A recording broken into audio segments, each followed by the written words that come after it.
I found out my best friend was sleeping with my wife behind my back. At first, I thought I had the perfect marriage and the most loyal friend until they destroyed it. I'm Mark, 34, from Cleveland, Ohio. I work as a high school history teacher and spend weekends restoring old guitars. It's my way of keeping something beautiful alive. I married Claire, 32, 5 years ago. She was warm, thoughtful, and everyone said we were the couple that gave them hope. My best friend, Josh, 35, had been in my life since college. He was the guy who stood next to me at my wedding, the one I trusted with everything. Looking back, the signs were there. Josh was always at our house. Movie nights turned into him crashing on our couch. Claire would laugh extra hard at his jokes, even the ones that weren't funny. He teased me about being too serious, while she nodded along. I brushed it off. Why would I suspect the two people closest to me? Things built up when Claire started cancelling date nights, saying she was too tired or had plans with friends. Josh started avoiding eye contact with me, but still showed up with bottles of wine for all of us.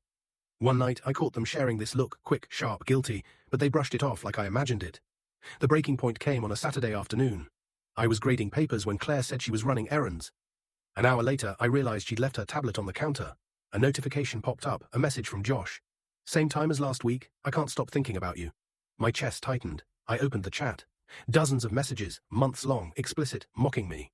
I didn't confront them immediately. Instead, I forwarded everything to my email, took screenshots, and sat with it for a day. That night, I told Claire I'd booked us dinner. Instead, I drove us to Josh's apartment. When she realized where we were, her face drained.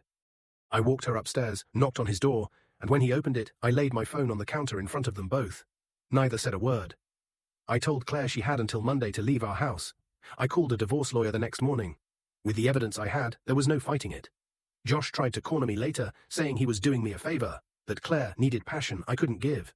He looked me in the eye and said betraying me was helping my marriage. The aftermath was messy. Claire sent me long emails, begging for another chance, saying it was just physical. Josh left voicemails at 2 a.m., claiming I was throwing away a brotherhood.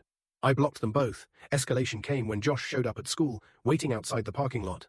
I filed a report and sent the recordings to the principal. He backed off after that, but I still saw his car circling my street once or twice. The positive turn?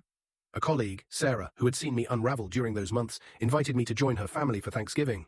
Sitting at her table, surrounded by people who cared without conditions, I realized I wasn't broken. I'd just been betrayed. Sarah and I have grown close since. The twist. The guitar I'd been restoring during those dark weeks finally came together. When I strummed it for the first time, the sound was clear, whole, unbroken. The day I caught them shattered the life I thought I had. But it also gave me something better. The proof that sometimes, when two people burn your trust, you get the chance to rebuild yourself stronger than before. And I'll never forget Josh's words about helping my marriage, the lie that ended both of them.